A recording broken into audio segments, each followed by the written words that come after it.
ser forte, foi um erro meu. Retiro SAF Online 2025.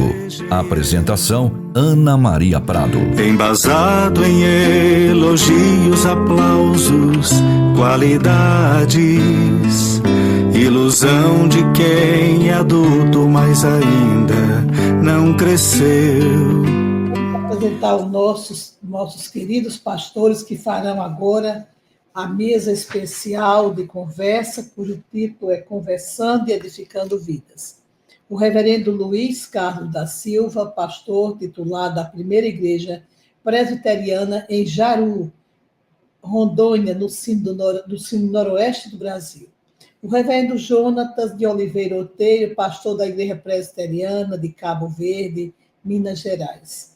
Secretário presbiterial do Presbitério Vale do Rio Pardo, para a Federação de SAFs, e é do Sindo Mogiana. Então, eu acho que eu tenho uma folhinha que tem uma correção com relação ao nome do senhor, reverendo. É que eu fiquei... Mas o senhor vai dizer... corrigir o seu nome. A senhora falou do meu seu pai. Exatamente. A sua mãe passou para mim essa correção. Eu não encontrei, mas o senhor pode dizer o seu nome correto, não é? E a sua igreja e o seu cargo, por gentileza. Sim. Então, primeiramente, boa noite, meus irmãos, minhas irmãs, todos que estão aí acompanhando esse retiro espiritual da SAF. Eu sou o reverendo Jonatas Fernandes de Souza Outeiro. Eu sou pastor da Igreja Presbiteriana de Mococa, no estado de São Paulo. Sou atualmente o secretário executivo do Presbitério Vale do Rio Pardo e também sou, nesse momento, secretário sinodal do trabalho masculino, mas sempre estive envolvido com o trabalho feminino. Já fui secretário presbiterial da SAF, em outros presbitérios, e desde a infância sempre acompanho, né, meus pais, que sempre foram envolvidos no trabalho da SAF, e até o ano passado, meu pai era o atual secretário presbiterial do trabalho feminino aqui no nosso presbitério, e ele deixou a função porque foi jubilado, né? Então, é por isso que a irmã confundiu ali. Mas é um prazer e é uma alegria poder estar, né, participando com os irmãos nesse dia. Amém. Muito obrigada por ter, corrigido em tempo. Eu printei a folha que ela me mandou, coloquei aqui, mas alguém arrumou minha mesa e a folha não está mais aqui. E o reverendo Luiz já apresentei, então esse momento é dos senhores. Os senhores têm 1 hora para a sua conversa, né, para a sua mesa de conversa, tá bem? Quando faltar 10 minutinhos, eu vou aparecer, tá bom? Aí é tempo de vocês fecharem, tá bem? Deus abençoe. Reverendo Luiz, o senhor está nos ouvindo, reverendo Luiz? Ok, estão me ouvindo? Estão me ouvindo? Eu tenho a palavra, viu? Ok, muito boa noite, presidente Ana Maria, os demais irmãos e irmãs participando aí dessa última etapa do nosso retiro SAF Online. Eu quero aqui agradecer primeiramente a Deus o privilégio de poder participar pela segunda vez do retiro SAF Online. O ano passado participei juntamente com o reverendo João Dilson, né, no nosso bate-papo. Agradeço a nossa presidente, mas essa oportunidade de poder participar dessa programação. Para mim é uma honra poder participar das programações, inclusive também como pregador nas reuniões de oração da SAF Online na madrugada. Meu boa noite a todos os irmãos que estão aí participando e também assistindo essa live. Deixa eu me apresentar então também, né? Eu sou pastor aqui, como disse a nossa irmã presidente, a pastora aqui da Primeira IPB em Jaru, Rondônia, 32 anos de ministério pastoral, 31 anos atuando aqui no estado de Rondônia e há 27 anos pastoreando a Primeira IPB aqui em Jaru. Sou casado com Dalvaci, temos 2 filhos, Luiz Eduardo e Ana Carolina, e temos 5 netos já também.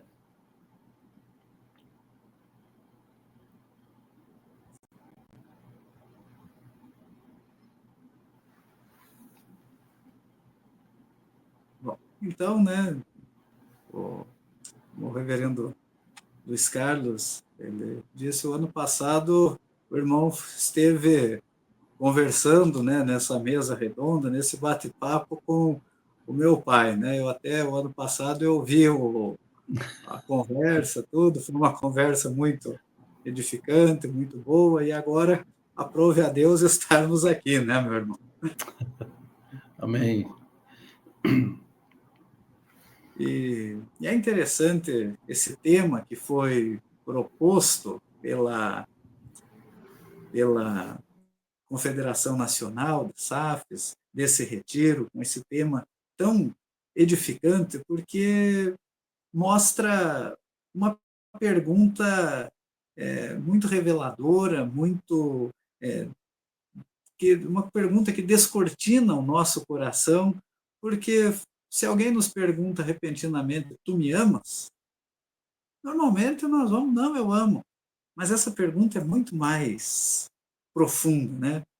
Como nós vimos ao longo da exposição do reverendo Daniel e as outras exposições ao longo do retiro, né, todas elas muito edificantes, nós podemos ver a profundidade, né, dessa simples pergunta, como ela mostra realmente o que está no coração daquele que ouve o Senhor Jesus perguntando, tu me amas? E, basicamente, esse texto é um texto que mostra Jesus fazendo essa pergunta crucial a Pedro. Uma pergunta simples, apenas 3 palavras. Tu me amas? E é uma pergunta de 3 palavras que é repetida 3 vezes, né? Alguns comentaristas falam que é paralela às 3 negações de Pedro antes da crucificação de Jesus, mas revela o profundo aspecto do amor e do sacrifício que são centrais à missão da igreja nesse mundo. Porque se não amarmos ao Senhor verdadeiramente, nós vamos desistir. Como disse o reverendo Daniel, na hora da peneira, nós não vamos querer continuar se não for por amor ao Senhor.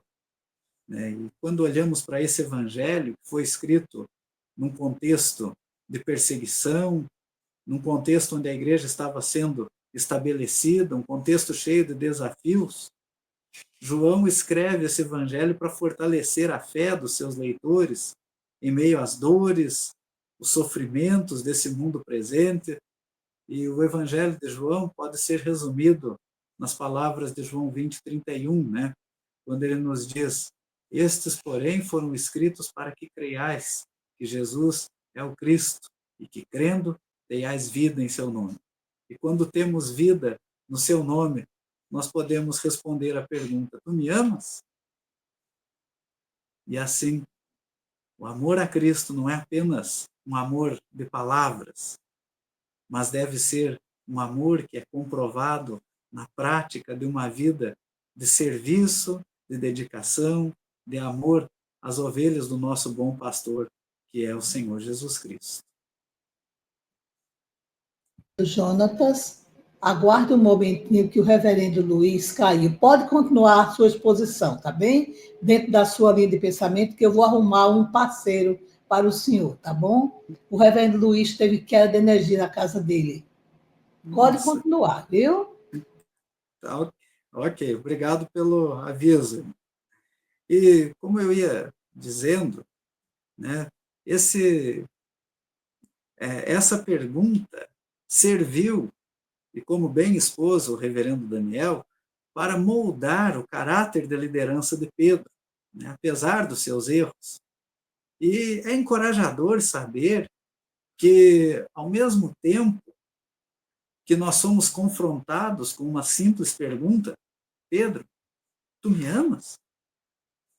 Nos mostra que, mesmo em momentos de falha, mesmo em momentos de erro, e como Pedro teve diversos erros ao longo da sua trajetória como discípulo, todos aqueles que creem em Cristo Jesus, entregam suas vidas a Ele, são tocados pelo Espírito Santo, são regenerados pelo Espírito Santo, apesar dos seus erros, apesar das suas falhas, podem ser usados para a glória de Deus? E essa pergunta que é feita, especialmente aqui já no final, no epílogo do livro do Evangelho de João, essa pergunta é uma pergunta extremamente profunda, uma pergunta extremamente reveladora. Simão, filho de João, tu me amas? É uma pergunta reveladora porque ela é uma questão razoável. E por que é uma questão razoável? Justamente porque essa pergunta, ela descortina o coração. Porque nós podemos fazer, podemos declarar sobre algo, podemos saber falar, podemos dar até mesmo exemplos, podemos progredir na fé, demonstrar muitas coisas em nossa vida. Mas apesar de tudo isso, nós podemos estar mortos para Deus, faltando em nós aquele amor que dá vida, que é o amor real, que é um amor de entrega a Ele. E aí, diante dessa pergunta que o Senhor Jesus fez a Pedro, nós devemos nos perguntar: será que eu de fato amo a Cristo? Será que nós de fato amamos a Cristo? E essa é uma grande questão. Sem isso, não há vitalidade em nosso cristianismo. Não há vida onde não existe amor. Imaginem um lar sem amor real. São apenas pessoas convivendo ali, mas não tem um relacionamento íntimo, vital entre eles.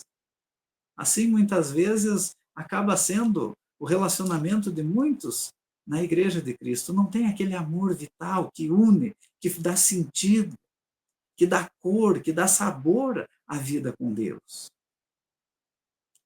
Termos conhecimento bíblico, termos opiniões corretas, termos formalidades cristãs, termos uma vida moral, uma vida respeitável, uma conduta ilibada. Nada disso produz um cristão verdadeiro. E devemos nos esforçar para amarmos a Deus como Ele deseja. Mas aí nós nos perguntamos: como amarmos a Deus como Ele deseja? E o Senhor Jesus, como Ele era mestre em fazer, Ele respondia as perguntas com outras perguntas. E se nós estivéssemos diante dele e perguntarmos a Ele: mestre, como podemos amá-lo como o Senhor deseja? E Ele vai nos responder: tu me amas? E essa pergunta revela o porquê devemos amar. Essa pergunta revela se a nossa afeição é justa. Oh, que bom, o reverendo Luiz voltou aqui. Eu tive que entrar nos dados móveis aqui, porque a minha internet não voltou, infelizmente. Houve uma queda de energia e a minha internet foi embora e não voltou mais. Desculpa aí, meus irmãos e irmãs. Não, mas graças a Deus, o irmão está aí de volta. E, enquanto o irmão caiu, a internet do irmão caiu, eu estava aqui falando exatamente a respeito dessa questão do amor a Cristo, né? Que se o Senhor Jesus perguntou a Pedro: Pedro, tu me amas? Ele pergunta a nós também, né? Tu me amas? E se nós amamos a Cristo, essa é a grande questão, né? Que sem amor não há vitalidade no nosso relacionamento com Deus. E essa pergunta, tu me amas, revela por que devemos amá-lo, né?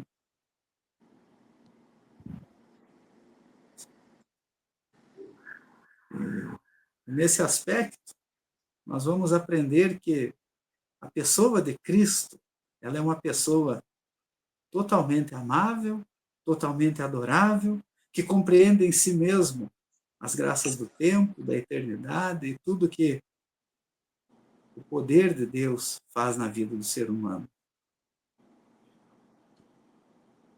se o irmão quiser comentar algo, falar alguma coisa. Eu vou entrar na próxima pergunta, caso houver necessidade, porque eu não peguei o início da primeira pergunta aí, do bate-papo. Mas Sim, sim. se puder refazer, eu posso fazer minha argumentação aí nessa primeira colocação aí do irmão. Tá certo. Né? Eu exatamente estava falando sobre o fato de que essa pergunta, né, ela revela e descortina o nosso coração, né? Porque quando o próprio Senhor Jesus nos pergunta: tu me amas? Né? O que nós pensamos logo de cara com isso? Logo, num primeiro momento, né? Qual que é o impacto disso? Será que nós amamos? Porque nós podemos falar sobre amor, né? Demonstrar muitas coisas na nossa vida, mas estarmos mortos para Deus sem amor, né? E essa tem sido uma realidade, muitas vezes, presente no coração de muitas pessoas, né? O que o irmão pensa justamente a respeito desse fato? Ok, na verdade, essa pergunta que Jesus fez ao apóstolo Pedro, ele faria a qualquer um de nós. Eu tenho aprendido, inclusive nas mensagens que eu pude ouvir durante o retiro online, que Jesus precisou fazer aquelas perguntas para Pedro. Na verdade, para revelar ao próprio Pedro a sua estrutura humana, a sua fraqueza humana, a sua deficiência, a sua limitação, as suas limitações, a sua plena dependência de Deus como ser humano que ele era. Talvez Pedro não tivesse acordado para essa realidade, porque ele, quem sabe, se achava um super discípulo, um super apóstolo, um super homem, que na visão dele, ele jamais negaria o Senhor Jesus, jamais ele diria que não seria jamais pedra de tropeço, ou motivo de tropeço para Jesus e assim por diante. Então, é uma pergunta que, como já foi colocado aí nas outras oportunidades, é uma pergunta que cabe a todos nós, como crentes em Jesus, como servos de Deus, que revela a nossa realidade, como seres humanos que nós somos, pecadores que nós somos, carentes da graça, da misericórdia de Deus em todo o tempo, para ser cristãos como nós devemos ser, sermos servos de Deus como devemos ser também. E é exatamente esse um dos pontos mais importantes, né? Que nós realmente pensamos, isso todos nós, sem exceção, pensamos que somos melhores do que realmente somos, que somos maiores do que realmente somos. É muito comum eu sempre brinco aqui na igreja que é muito comum a gente criticar o Pedro, mas nós somos como ele. Nós temos algumas respostas que muitas vezes a resposta de Jesus é arreda Satanás, porque muitas vezes queremos ir contra a vontade de Deus, em nome de um amor profundo, mas que às vezes está sendo colocado de maneira errônea, né? E quando Jesus faz essa pergunta a Pedro, né, por 3 vezes, né? Pedro, tu me amas? O senhor sabe que eu amo.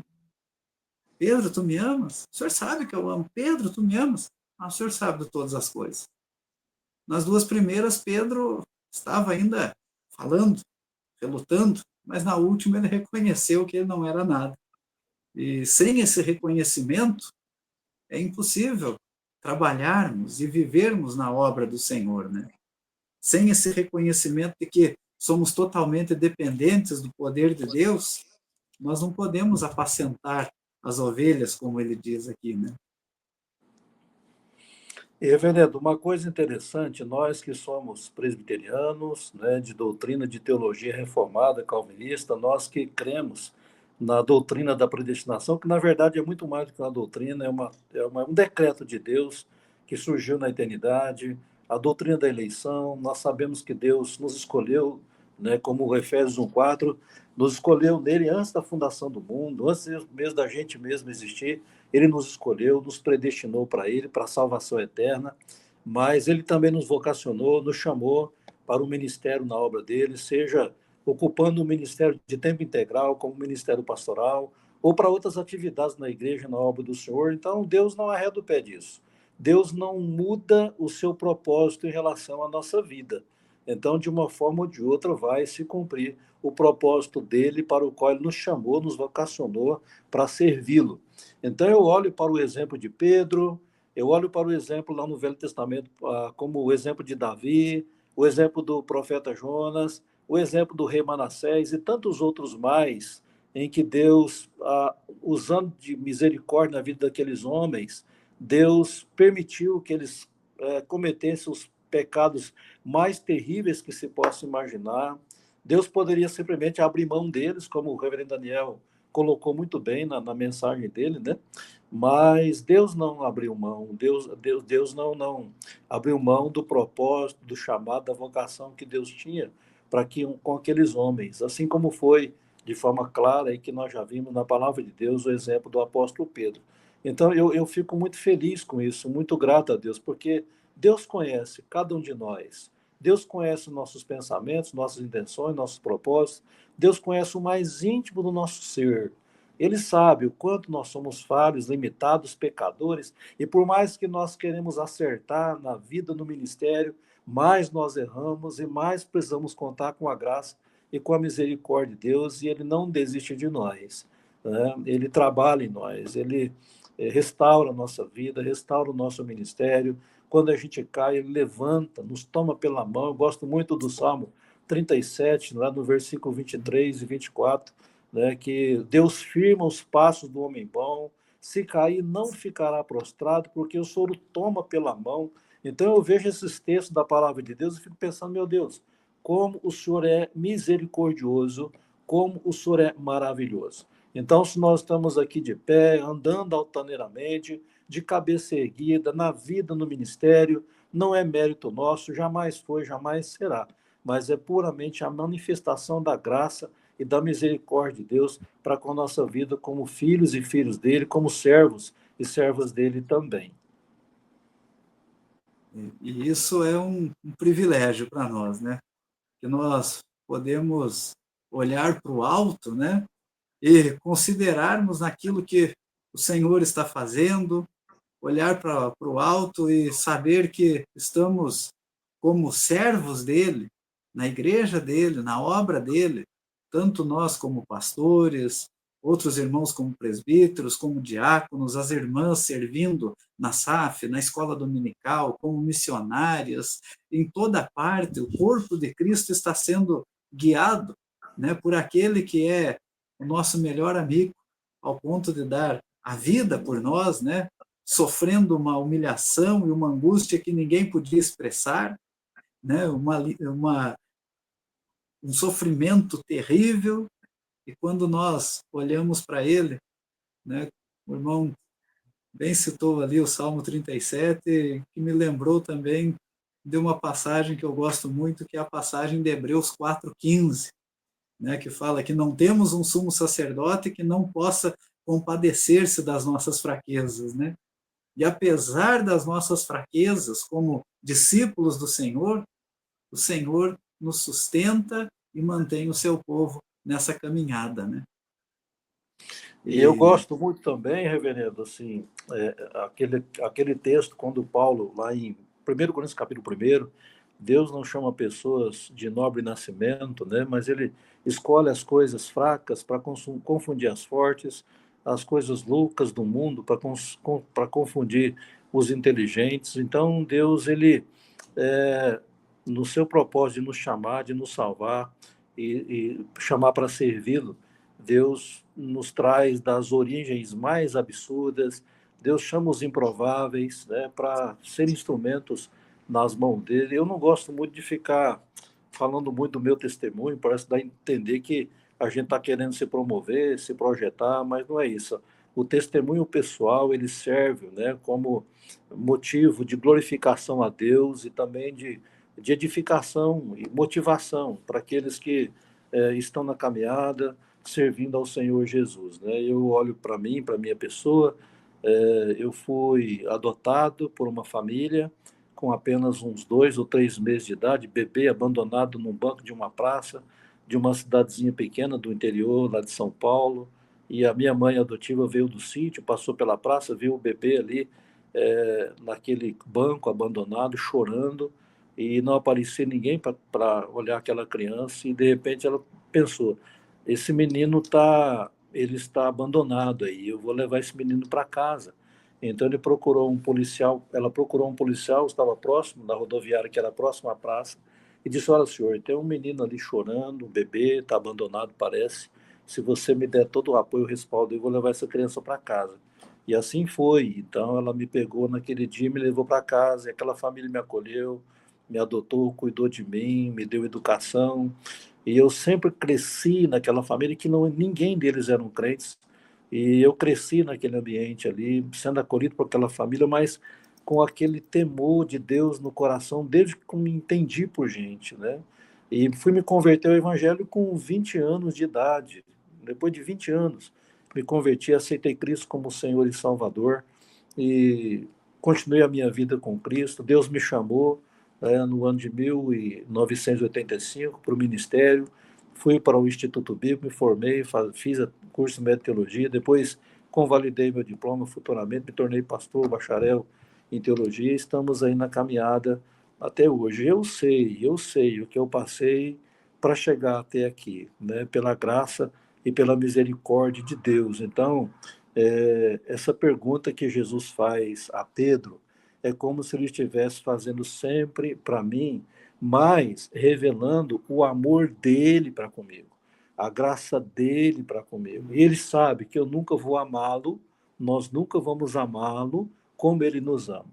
Mas ele exige de nós o mínimo de amor que nós devemos tributar a ele para realizar o nosso ministério na obra dele, sempre reconhecendo que é motivo de gratidão, né, a gente poder viver na qualidade de filhos e filhas de Deus, servos e servas de Deus, né, principalmente aqueles que vêm das origens mais absurdas que a vida possa, que nós possamos imaginar, e Deus nos levanta, nos restaura, nos chama, nos vocaciona, nos capacita para continuar servindo a Ele, sendo instrumentos nas mãos do Senhor. É um testemunho aqui que eu resolvi compartilhar para a edificação e a motivação dos irmãos e irmãs aí que estão nos assistindo.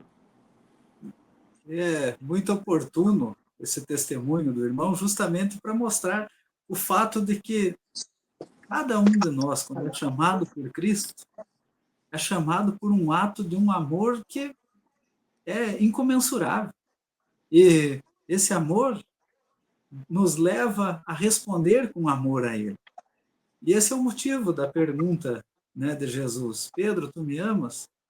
E o que Jesus desejava era justamente essa resposta. E quando nós respondemos, né, a esse amor por obra do Espírito Santo, não por nossa, porque por nós mesmos nós somos incapazes, mas esse amor, quando nós o respondemos, nós recebemos o amor de Cristo de tal maneira que nos santifica, que nos dá alegria em poder servir, apesar, né, de todas as nossas falhas, de todas as nossas impulsividades, né? E Pedro era uma pessoa assim, né? Nos dá prazer, nos dá alegria no sofrimento pela causa de Cristo, e esse amor torna as coisas difíceis coisas fáceis, as coisas amargas se tornam doces, porque é Cristo trabalhando em nós, né?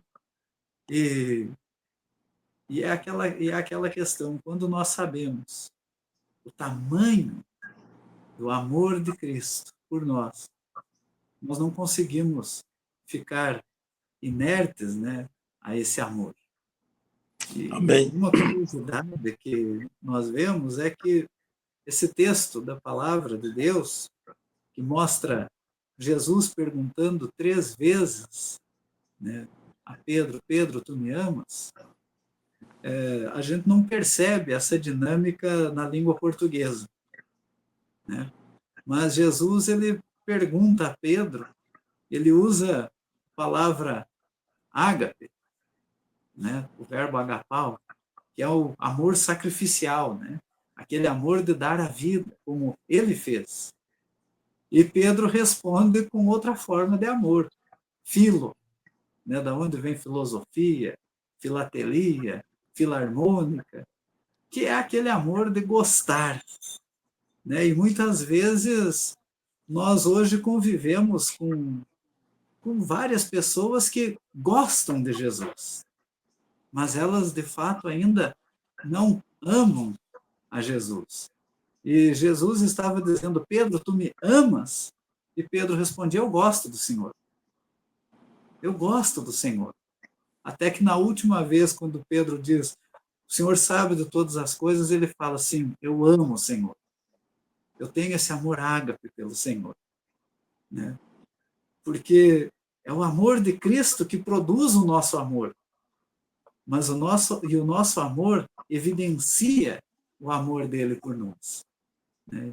E é por isso que nós não precisamos ser apenas simpatizantes do Evangelho, nós temos que amar o Evangelho.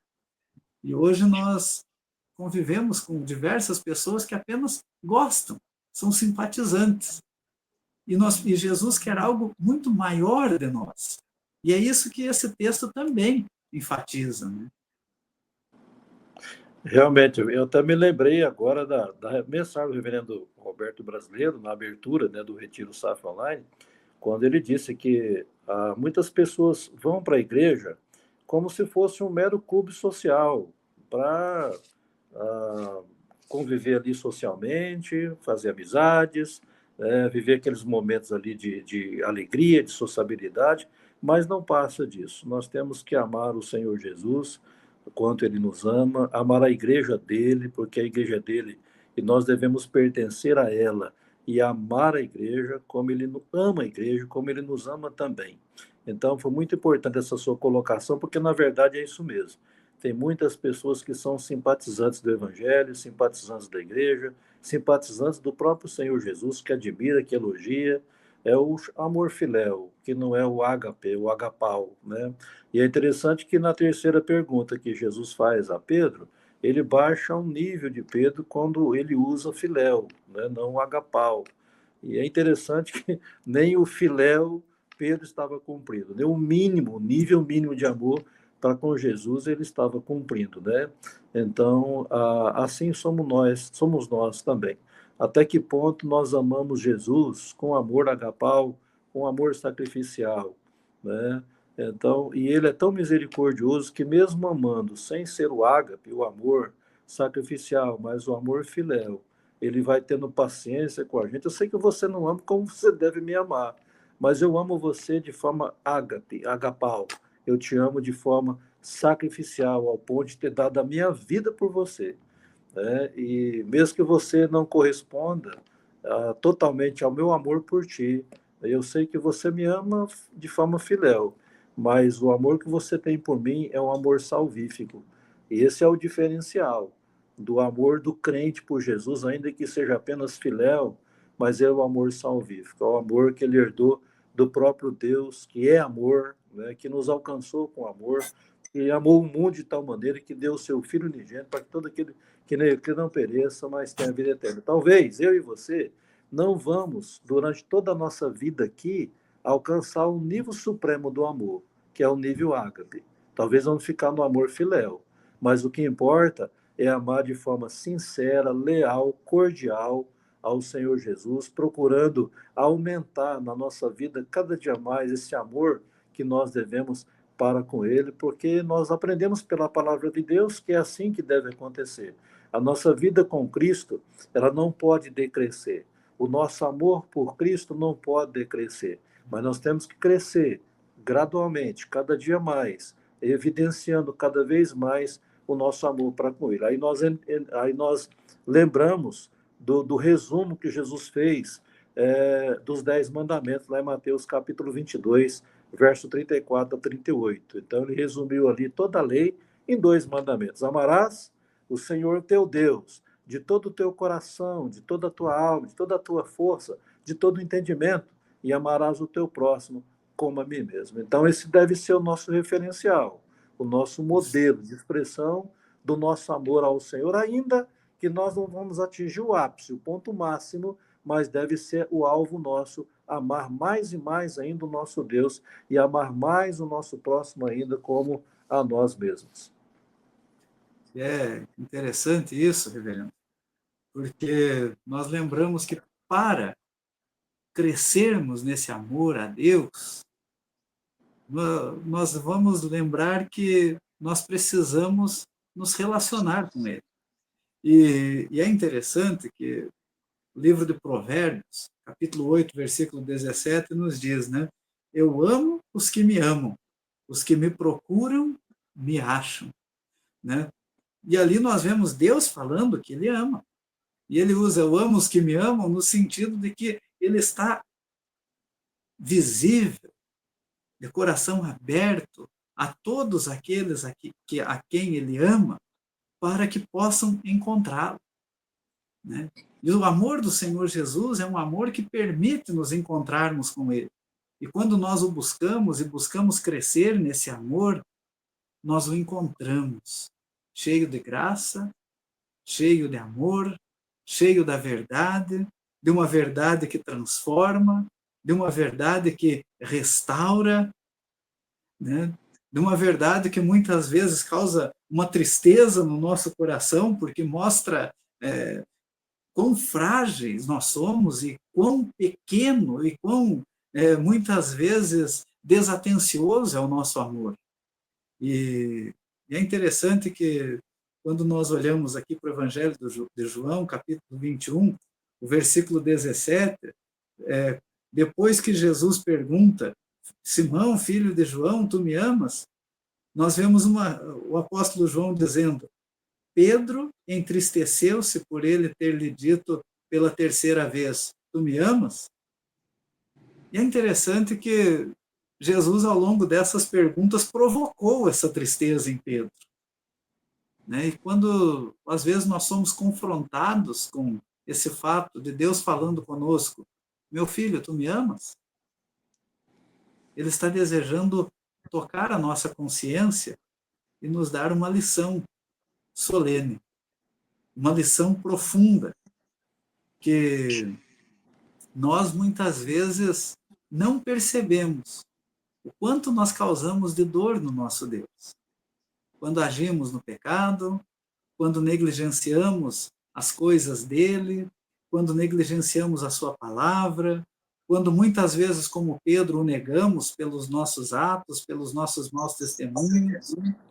E uma coisa que chama muita atenção é, certa vez eu estava lendo o livro Meditações no Evangelho de João, do pastor inglês do século XIX, Riley, e certa vez ele disse ao comentar esse texto, essa frase, que é muito marcante e deve nos levar a refletir. Se Pedro ficou triste por ter sido questionado, quanto mais deve ter se entristecido o nosso Senhor por ter sido negado. Né? E quando nós paramos para pensar nisso, quantas vezes, né, nós, como Pedro, negamos o Senhor, negamos o nosso amor a Ele, quantas vezes ficamos querendo reconhecimento para nós e muitas vezes ficamos questionando, mas Deus não me ama, Deus ama mais o outro, olha o que Deus tem feito na vida do outro e não faz na minha. E muitas vezes o Senhor está falando para nós, meu filho, quantas vezes você me negou? Quantas vezes você me traiu? Quantas vezes você não me amou? Você já parou para pensar no quanto você me feriu e o tamanho do amor que eu dei por ti? E essa resposta de Pedro, né, tu sabes de todas as coisas, é a resposta humilde que o Senhor espera dos seus verdadeiros servos. Senhor, o Senhor sabe como eu sou falho. O Senhor sabe como eu não amo. O Senhor sabe quanto o meu amor é fraco. E nós, como servos de Cristo, somos fracos, instáveis, somos temerosos, somos ignorantes, somos falhos em diversas coisas. E a sinceridade do Senhor é verdadeira e única. E o que nos torna sinceros, verdadeiros e únicos é reconhecer o quanto nós precisamos desse amor. Não o amamos como deveríamos, mas devemos amá-lo de fato e de verdade. Não é verdade, meu irmão? Amém.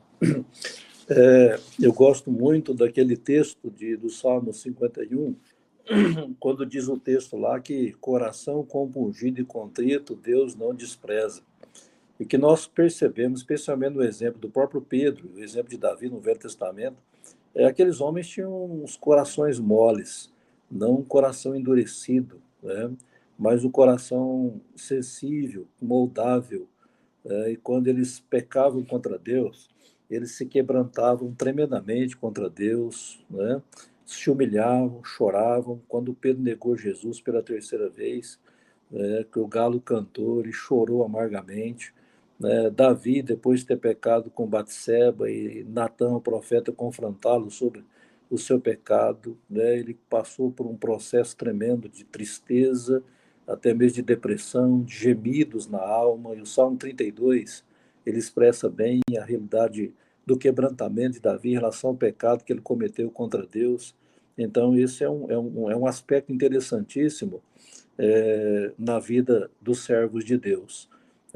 O servo sincero, mesmo que ele não ame a Jesus como deveria amar, na proporção que deveria amar, mas tem um coração sensível, um coração que se quebranta, um coração que, quando peca contra Deus, ele se humilha diante do Senhor, busca o perdão, busca a restauração.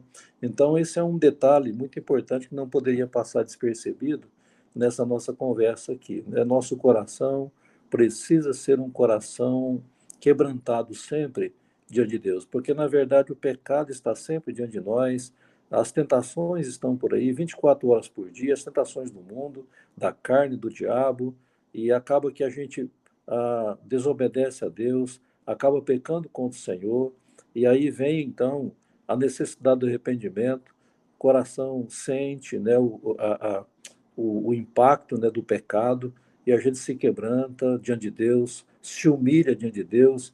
Essa é uma atitude que agrada o coração de Deus, na vida daqueles que Deus ama e que amam a Deus também. Então, é preciso que nós tenhamos esse coração sensível, né? Como havia em Pedro, havia em Davi e tantos outros servos de Deus também, né? Um coração quebrantado diante do Senhor. E, sendo assim, com certeza, todas as vezes que caímos, né, Deus vai manifestar a graça, a misericórdia dele e vai ouvir o nosso lamento, o nosso gemido, a tristeza profunda do nosso coração, da nossa alma. As misericórdias de Deus vão se manifestar em nossa vida, Deus vai nos levantar e vai nos restaurar. É assim na vida de todos nós. O que nós não podemos é pecar deliberadamente contra Deus, para que o pecado não cauterize nossa mente, nosso coração, nos torne insensíveis em relação ao pecado. Isso não pode acontecer. E o nosso clamor a Deus, pastor, deve ser sempre esse: Senhor, não permita que o meu coração se endureça em relação ao pecado. Não permita que eu perca o temor do Senhor na minha vida em virtude de ter pecado ou pecar contra o Senhor. Então, essa é uma observação que eu gostaria de fazer e que é muito importante na nossa conversa aqui. Como disse o final do Salmo 95, né? Hoje, se ouvirdes a minha voz, não endureçais o vosso coração. E o fato é que isso é muito importante, e esse ponto de esse amor ser um amor que restaura, que transforma, especialmente quando ele quebranta o nosso coração, como Pedro foi quebrantado. O irmão cita aí o exemplo de Davi e tantos outros servos do passado. Nós temos que ter esse coração quebrantado, porque quando olhamos para o nosso estado no pecado, não há nada em nós que nos torne merecedores do amor de Cristo. Absolutamente nada. Nós merecíamos, sim, a condenação, mas o amor do Senhor nos lavou, nos purificou, nos comprou, nos transformou, nos redimiu para sermos pela justiça de Cristo, chamados filhos de Deus. Né? E esse é um privilégio tremendo.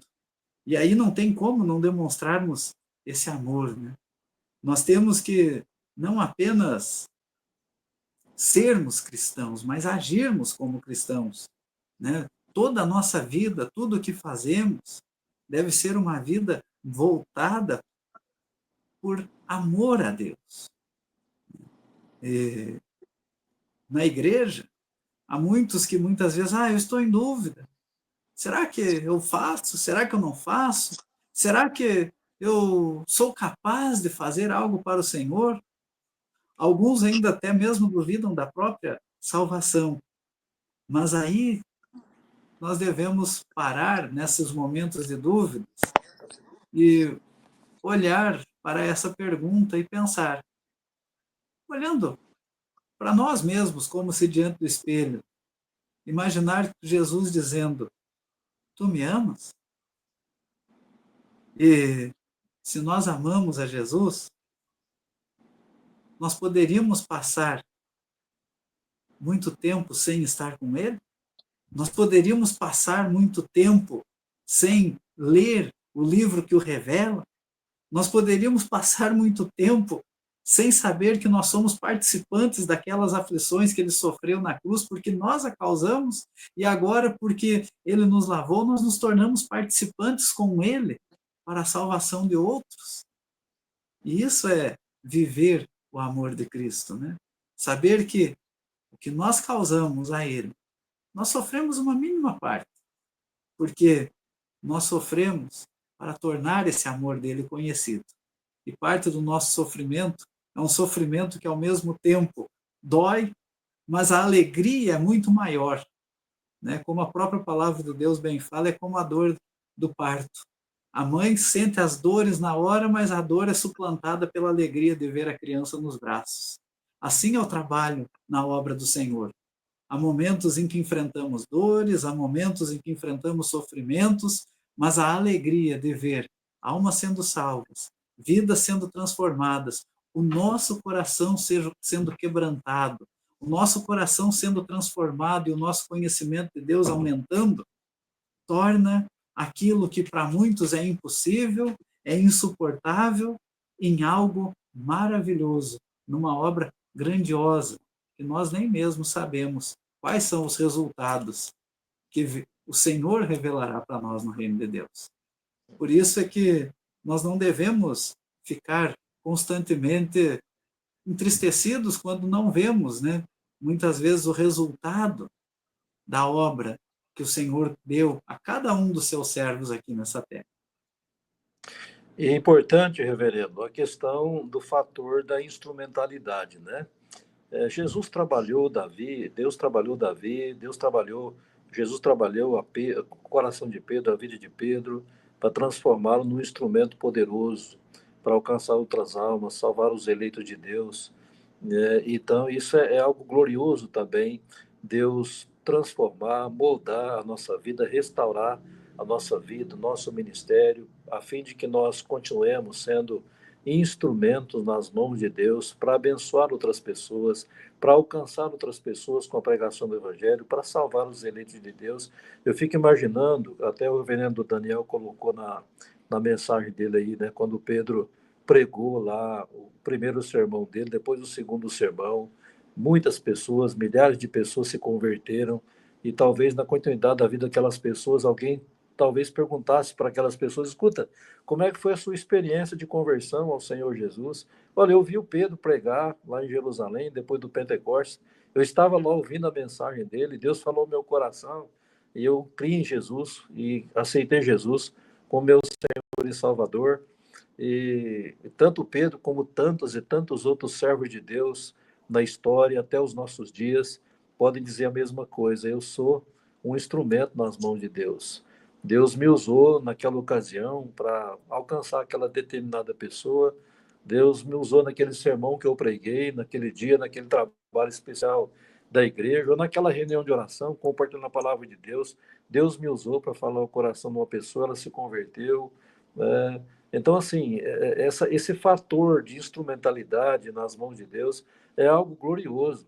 Saber que nós, pecadores, que não merecemos nada, não somos dignos de nada, e de repente Deus nos salva, nos chama, nos vocaciona, nos dá uma missão, um ministério, né, a pregação da palavra de Deus, as oportunidades de sermos usados por Ele na vida das pessoas.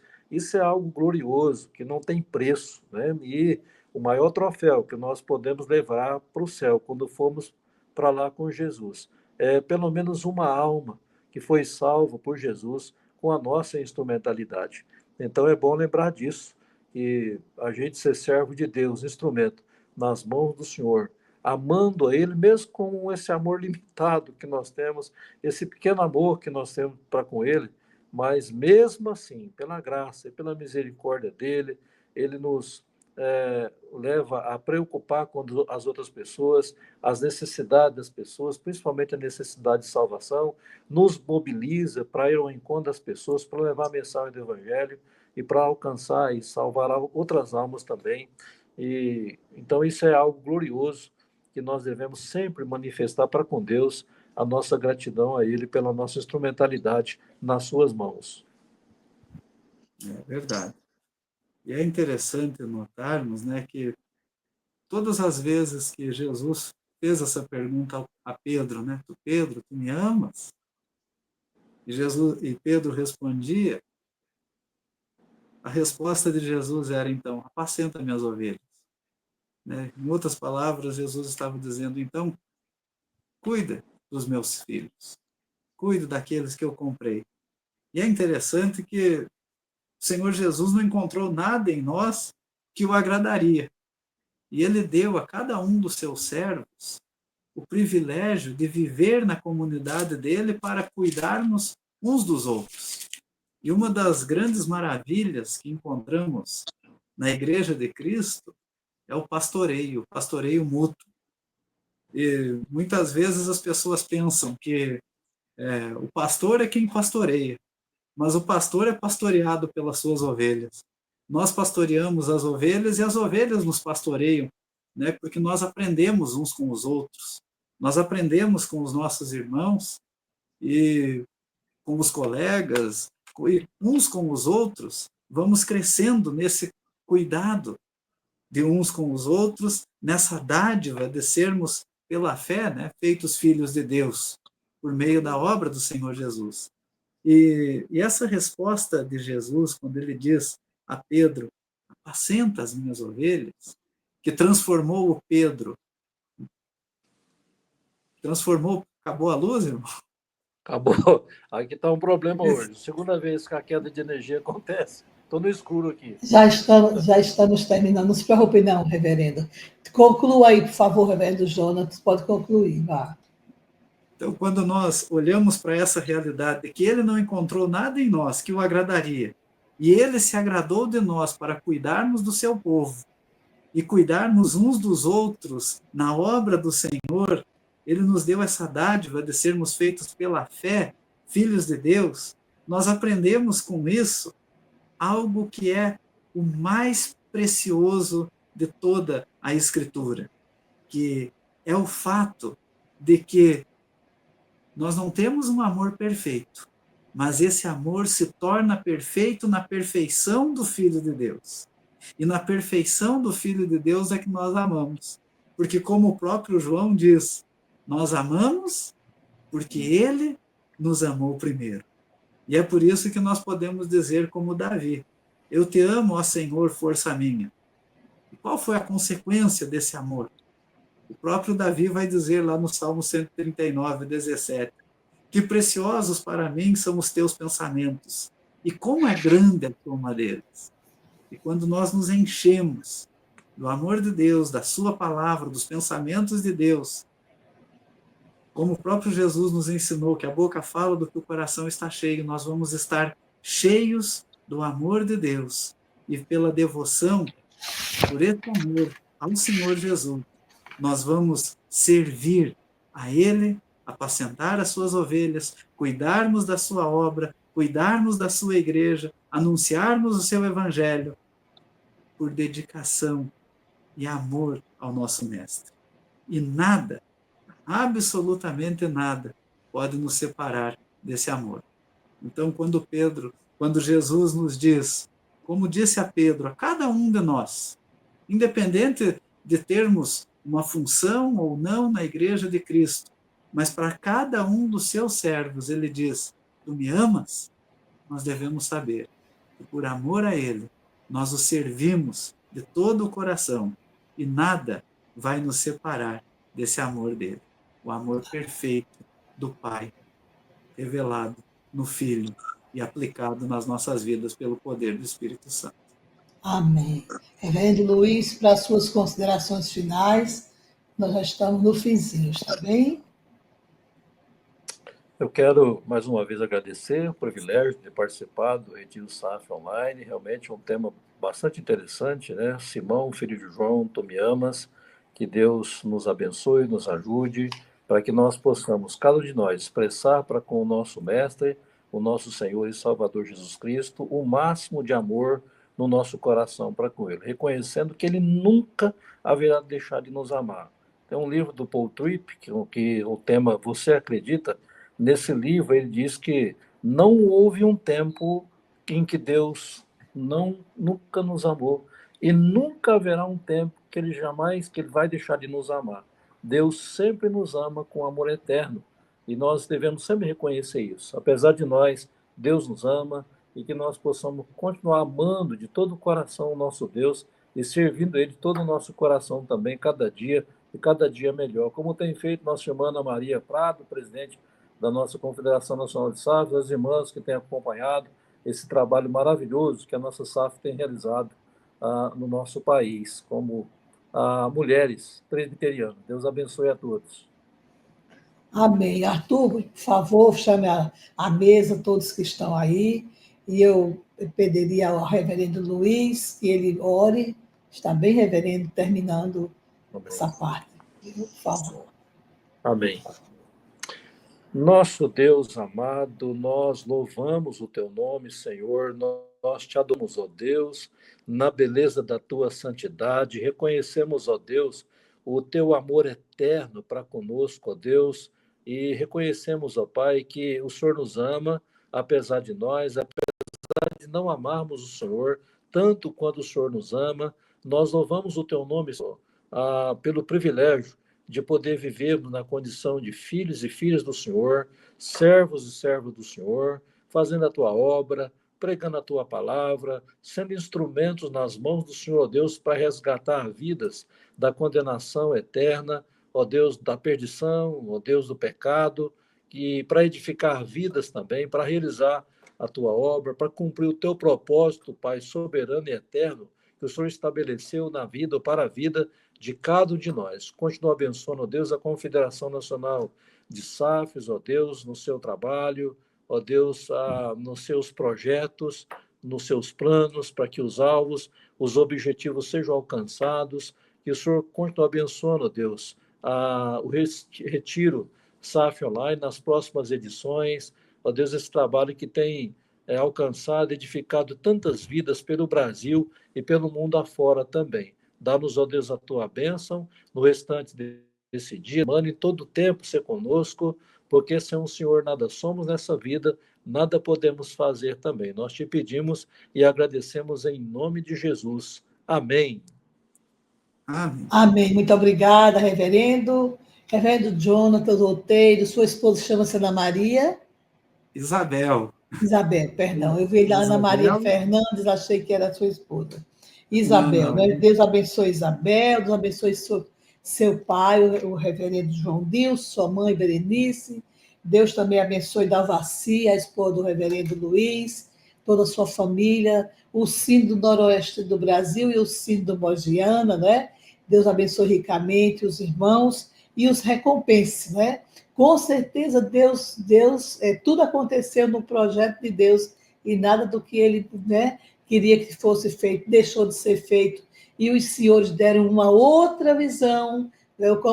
É muito difícil ser a última, não é? O último, não é? A última mesa, porque muitas visões passaram, mas Deus afinou a visão de vocês nessa parte que vocês falaram e que foi muito importante para todos nós.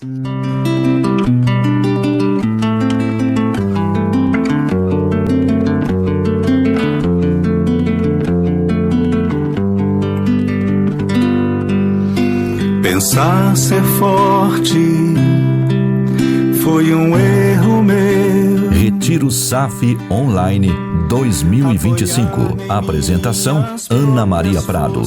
Realização: Confederação Nacional de SAFs. Embasado em elogios, aplausos, qualidades. Ilusão de quem é adulto, mas ainda não cresceu.